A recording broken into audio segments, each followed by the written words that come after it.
Hola, ¿cómo le va? Soy Alberto Morosino, bienvenido a A Solas. El jueves pasado, el jueves 7, en Mar del Plata, se lanzó un partido político sindical, podríamos decir, trabajar, realizado y armado y estudiado y puesto en escena por Luis Barrionuevo. Un nuevo partido que quiere reivindicar al movimiento sindical argentino, que quiere volver a poner a diputados y quizás senadores en el Congreso Nacional. Algo que hacía tiempo no se veía como movimiento, como actitud, tanto en el mundo sindical como en el político, que nuevamente el sindicalismo quiera tener sus bancas, pero antes creo que tiene una etapa para cubrir. Y esa etapa es, ¿qué pasa con la Confederación General del Trabajo? Hay allí una interna muy grande, no resuelta, entre el señor Daer como cabeza y otros grupos de la llamada mesa chica que no están de acuerdo en confrontar con el gobierno. Esto es una vieja jugada sindical, no desconocida, desconocida para algunos, pero no para aquellos que hemos pasado varias décadas en la Confederación General del Trabajo y en la política. Se tiene que dirimir a fin de este año quién va a ser o quiénes van a ser las nuevas cabezas de la Confederación General del Trabajo. Para eso falta mucho tiempo, como falta también tiempo para que las elecciones de término medio se realicen. ¿Qué va a suceder con las PASO? Bueno, un interrogante que ya más o menos sabemos en qué termina todo esto. Hoy en A Solas, Pablo Romá, sociólogo, doctor. Todavía no, doctor, todavía no. El doctorado todavía no diste la tesis. No. Vos sos como mi hijo que extiende el tiempo, dice, la tesis la tengo, ya está. Exactamente. El doctorado esa clase de persona. El doctorado en historia ya está. Total. El mío es Ciencias Sociales, la Universidad de Quilmes, pero bueno, no, todavía el título no lo tengo. Por ahora, licenciado. Y licenciado, ¿qué opina de que haya un nuevo partido político en este enjambre político, valga la figura, en que está envuelta la Argentina? Me parece que expresa, un proceso que busca de alguna manera recomponer algunos lineamientos en un contexto donde el triunfo de Milei me parece que, modificó muchas cosas, ¿no? Y entre ellas lo que plantea es que la política hoy empieza a tomar conciencia de un fenómeno, un proceso que ya se venía dando, que hay una desconexión con un sector importante de la sociedad. Bueno, estamos allí desde diciembre del año pasado con el interrogante, con las charlas con políticos y con la gente en común. ¿Qué está pasando? No sabemos nada. Algo ha cambiado. Sí, obviamente cambiaron muchas cosas con el triunfo de Milei. Creo que se pusieron sobre la mesa procesos que estaban planteados, ¿no? Porque no es que hay un cambio de un día para el otro, sino procesos que estaban planteados, pero que también la dirigencia política me parece que le costaba comprender o aceptar esas transformaciones o esas demandas que venía planteando la sociedad. Yo creo que una de las principales, se habla mucho de la crisis de representación, pero me parece que la política hoy tiene un problema de autoridad. Es decir, nadie se esperaba este ciclón. El mundo político creía que todo iba a seguir igual Y yo creo que al menos pensaban que lo iban a poder que a este fenómeno lo iban a poder limitar, ¿no? Sí. Y bueno, y eso no ocurrió, no ocurre. El gobierno tiene un nivel de convicción en su idea El gobierno. El gobierno que le permite ir para adelante todos los días tiene una nueva regulación, todos los días tiene un nuevo tema para discutir, impone la agenda de discusión política, la agenda de discusión económica, privatizaciones, social, cultural, ¿no? La batalla cultural del gobierno. Que muchos no entienden qué quiere decir esta batalla cultural. Yo creo que ahí... Es un juego, ¿no? A veces me parece que no se entiende, que por la misma lógica de discusión que lleva el gobierno, por la misma lógica de construcción del discurso que lleva el gobierno, a veces no se entienden muchas cosas, digamos, ¿no? No hay una lógica, hay como borbotones, ¿no? Uno que lo conoció a Milei, que tiene algunos recuerdos de sus andadas, estaba al lado mío, en Crónica, digo, es imposible entender qué es lo que se quiere. Quizás porque no hay algo realmente con una base política, sino que hay una base económica. Y yo creo que si la base económica no está de la mano de la política, decime si me equivoco, no funciona. No funciona. Yo creo que la batalla cultural tiene un componente fundamentalmente en términos de que al gobierno le permite avanzar en su política económica. Es decir, porque la batalla cultural no es solamente acusar a la comunidad LGTB. Sí. Pero ahora es amigo del LGTB. Bueno, por eso. A los gays de pedófilos, ¿no? Sino que además de eso, porque me parece que eso marca también la cosmovisión que tiene el presidente sobre determinadas relaciones que establecen individuos de la sociedad. La batalla cultural también va sobre la justicia social, la batalla cultural también va sobre los derechos sociales, los derechos económicos. Adquiridos, ¿no? Entonces, y eso sí es el plan, y sobre el Estado, fundamentalmente, ¿no? Sobre el Estado. La batalla cultural que Milei plantea es una batalla cultural que en el plano de la ideología busca recortar el alcance que pueda llegar a tener el Estado. Porque, como él ya lo dijo, ¿no? Él es el topo que va a destruir el Estado desde adentro, el Estado que piensa Milei es un Estado mínimo, aunque después en los hechos no es tan así, ¿no? Es un Estado muy, muy predispuesto a colaborar con los sectores de poder, un Estado que concede a los organismos internacionales, ahora a los jubilados, a los sectores medios, a los sectores productivos, el gobierno lo castiga. No así a los sectores más vulnerables, porque el gobierno tiene una política de asistencia social muy fuerte, digamos, ¿no?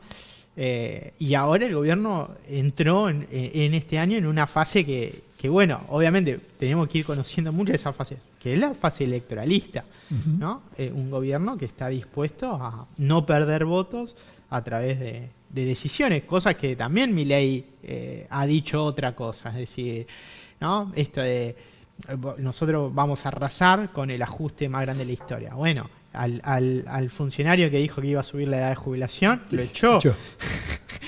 A los que dicen que va a devaluar, a la hija de Caballo, la echó. Entonces, me parece que más allá de lo que eso expresa, hay una necesidad del gobierno de, primero, de lo electoral, necesita ganar. Segundo, entiende que el ajuste más grande del mundo o de la historia no tiene tanto apoyo social, necesita hacer concesiones porque no puede seguir avanzando con ese ajuste, sobre todo en este año, porque teme perder las elecciones. Y en tercer lugar, me parece que el gobierno necesita mostrar solvencia, mostrarse fuerte, porque necesita dólares. Ahora, hay una contradicción en el individuo que dice, vamos a hacer esto, pero después recula diciendo, no, la guillotina la tiene mi hermano, mi hermana, yo manejo la política, pero maneja la política que no conoce y por eso se tendría que apoyar en algo básico que le diga cómo manejar la política.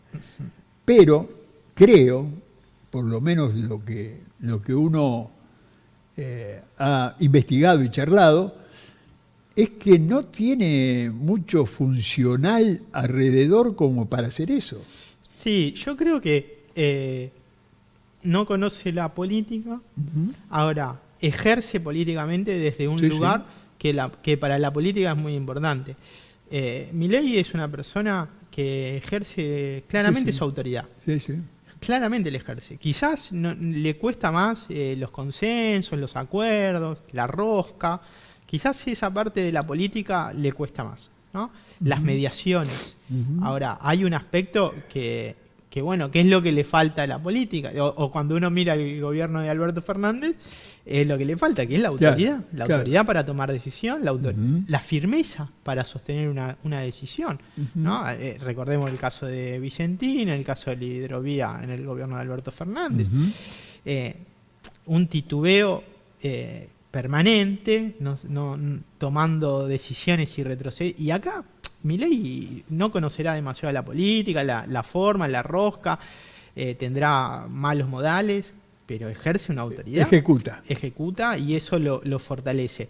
Ahora, después me parece que eso tiene un riesgo, o sea, todo ejercicio de autoridad tiene el riesgo de convertirse en una posición más totalitaria, tiránica, y creo que eso lo muestra esta idea de, bueno, el triángulo de hierro, las decisiones se toman entre 3 personas, no hay estructura del Estado.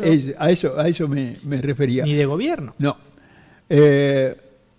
Volviendo de esa reunión que se realizó en Mar del Plata, escuché al presidente comenzar entre sábado y domingo a ponerse nervioso, porque la economía no lo está ayudando a lo que él por lo menos tiene como objetivo.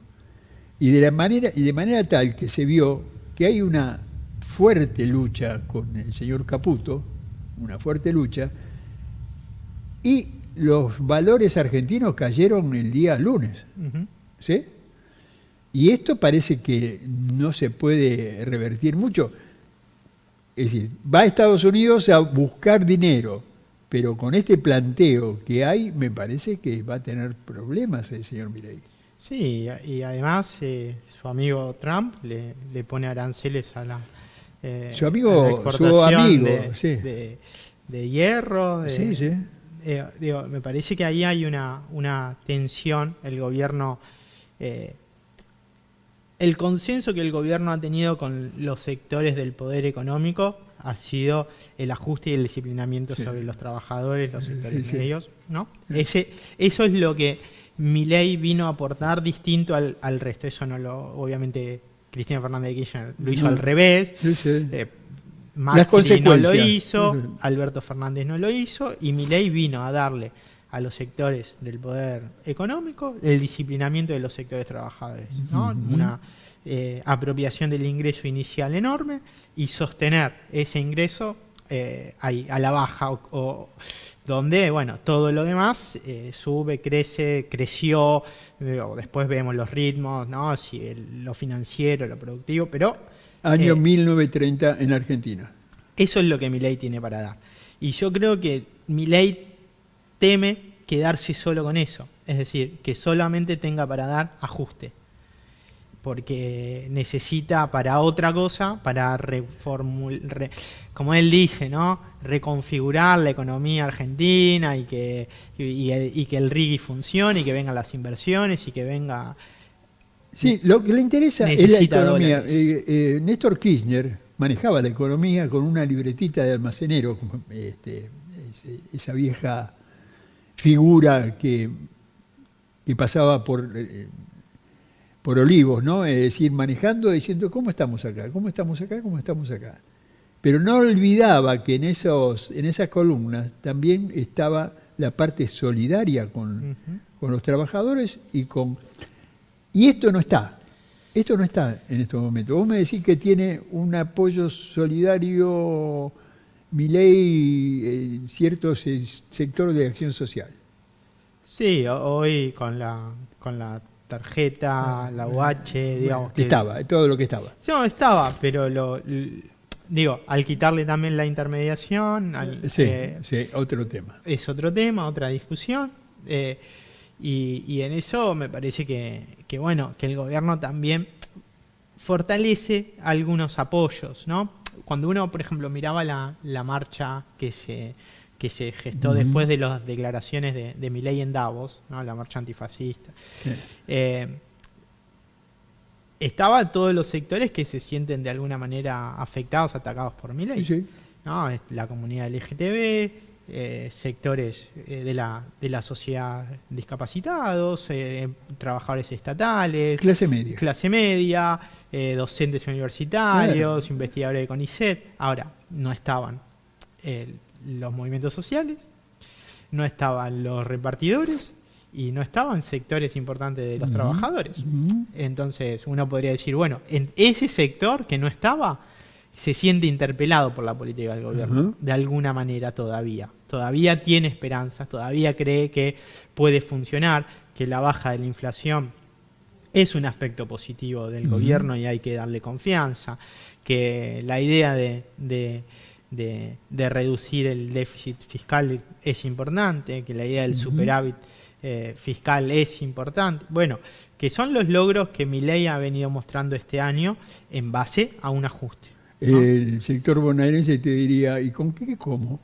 Bueno, y esa es la otra cuestión, ¿no? Entonces, ahí sigue estando esta tensión entre la esperanza y el sacrificio, y el tiempo no le juega a favor del gobierno. Eso es así. ¿Sí? Y por eso, como vos decís, el presidente empieza a estar nervioso, el equipo económico empieza a estar nervioso. ¿Viste? Cuando en política vos tenés que salir a aclarar mucho. Algo pasa. Algo pasa, ¿no? No es una buena señal. Sí. No das buenas señales.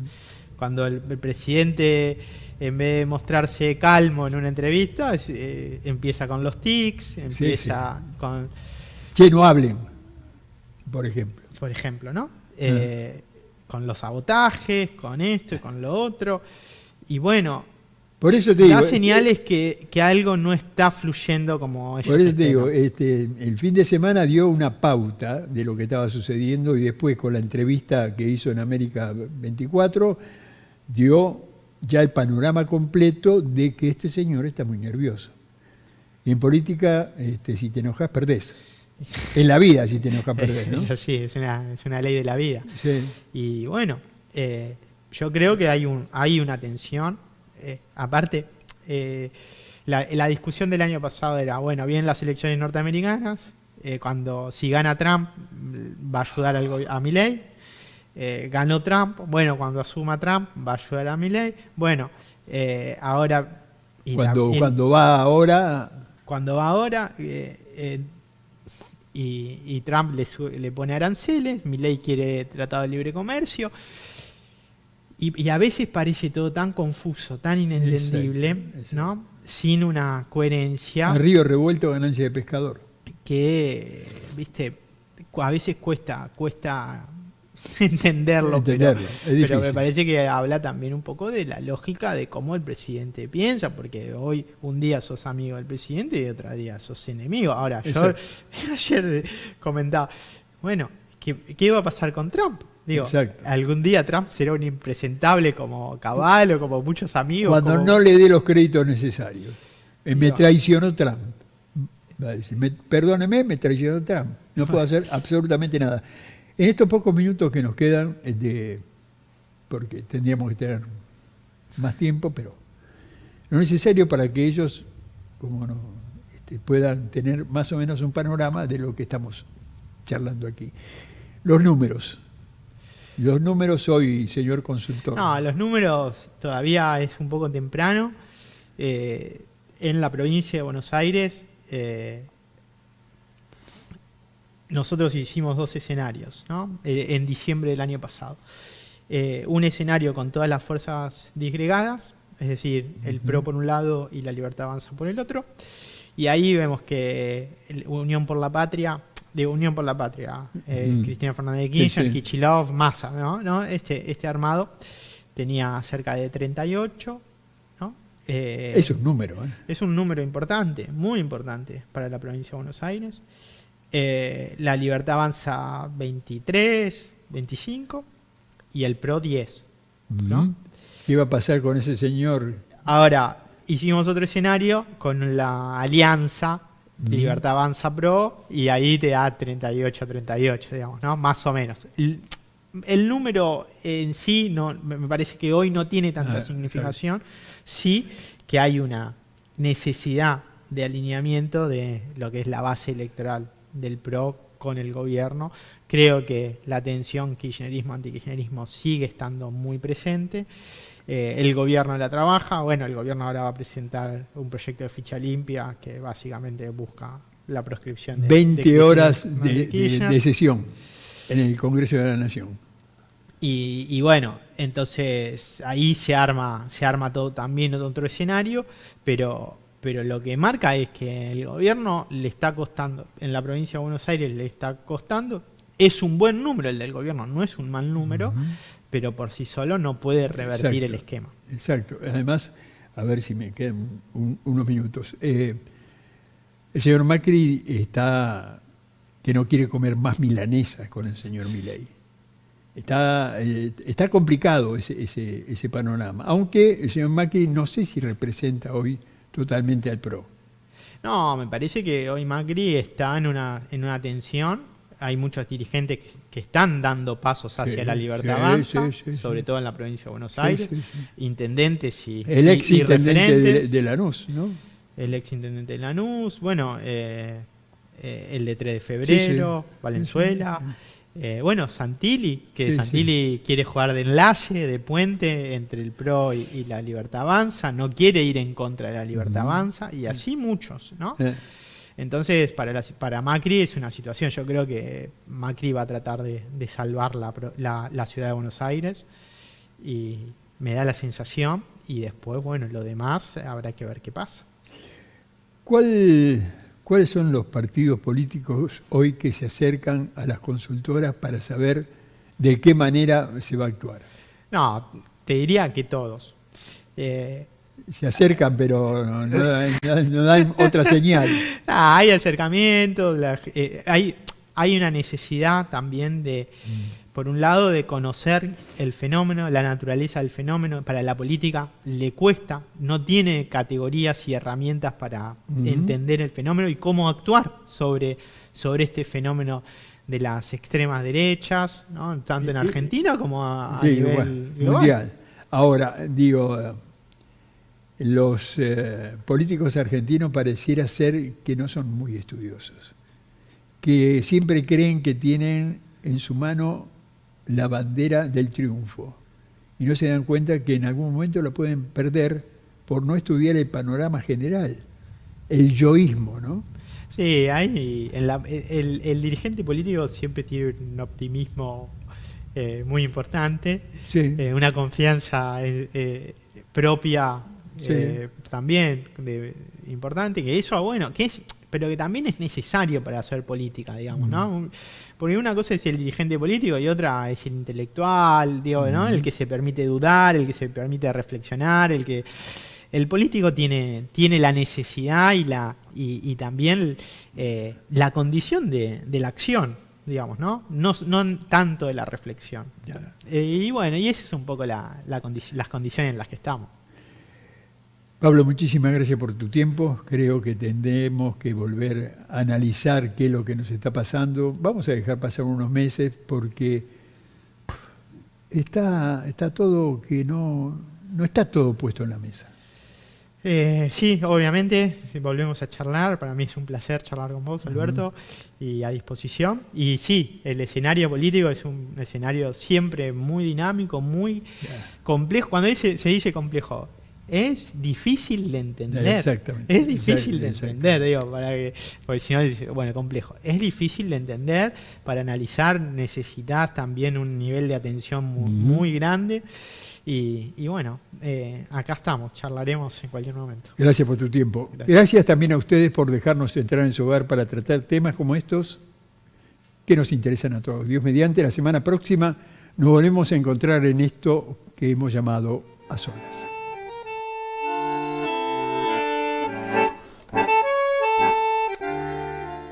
Andar, obra social de viajantes vendedores de la República Argentina. Planes de salud para empleados en relación de dependencia, monotributistas y particulares. Solicita un asesor comercial al 0810-345-0184.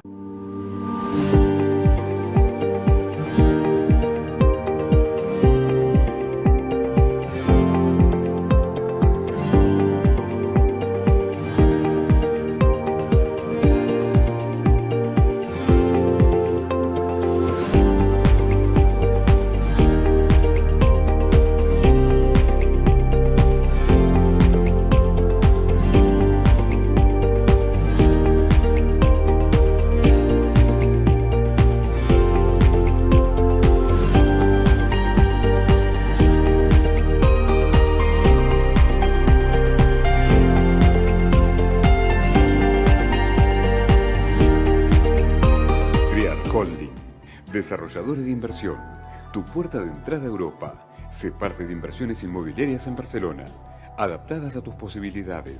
Rentabilidad en euros. Contactanos 54911 5409 14.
Hotel Udra Sasso, todo el año te espera en Punta Mogotes, Mar del Plata. Las mejores habitaciones, piscina climatizada y spa, la mejor gastronomía y los mejores salones para convenciones. Estacionamiento propio. Hotel Udra Sasso, la mejor vista de Mar del Plata.